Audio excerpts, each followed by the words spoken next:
It's important to say that the government has steered the economy and the protections of the worker quite well through the COVID period by giving the beat payments and ensuring a solidarity as well with cross-frontier workers. But now we're at a stage where our workforce is very damaged with the trauma and the trajectory of the last year. So basically, I think the first and most important issue right now is mental health and general health at the workplace. And I think that it is important to implement provisions in order for the workplace to be a healthy place and for workers to feel that they are supported, that there is communication, and that there are directives that will ensure that they are in a healthy state of mind and physically. We have seen bullying claims of high profile status in the last year or two, so we know that issues happen in the workplace all the time, and we need to make sure that right now, when people have come back from a long stint of lockdown and are facing real mental health hardships, that we can protect them in the workplace so that they can continue to have a brighter and more stable future in the workplace. Well, we have seen a lot of changes in the way that we work recently. One of the most important ones that we have witnessed is perhaps working from home. Yeah, and when you think about the fact that we've been working from home and that it has changed the way that people work as well, we see that this will happen more and more now. So we need to make sure that we also have the technological transition in order to achieve a good level of being able to work from home. We need to make sure we have the best Wi-Fi, the best internet. We need to invest in education and innovation. I believe we invest well in education, but I think there's more to be done.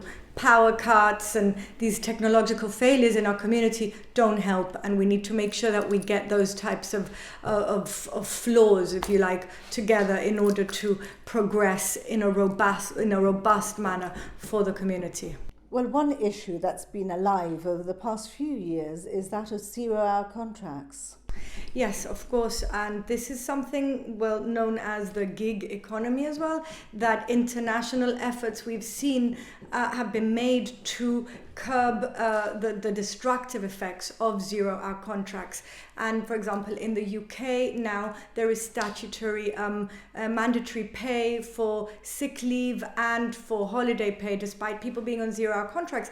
That is not happening in Gibraltar at the moment, and what we're seeing effectively is a covert privatization with our key sectors like healthcare through agencies. So you get people having to work zero-hour contracts with abusive practices and precarious conditions in key sectors which affect people, which affect the service users, because there is also a high turnover of staff. So vulnerable people don't get to have the staff that they get used to and that they bond with, and workers get burnt out, don't have the conditions that they would have had in the public sector, better salaries, benefits, conditions, and all that pertains to a decent, stable employment contract, which in these cases where we talk about healthcare would have been done by the public sector and are now being moved to agencies where these workers are seeing that they are not that they're not being protected. And when you hear government saying that the civil service workforce is unsustainable, what we're realizing is that we're going to see more of this zero-hour agency work instead of less. So there are many things that we need to look at, and I think that government has to answer for and improve in order to ensure that the worker is well protected and feels valued and supported in the workplace. ¿Cómo es la rueda, Willy?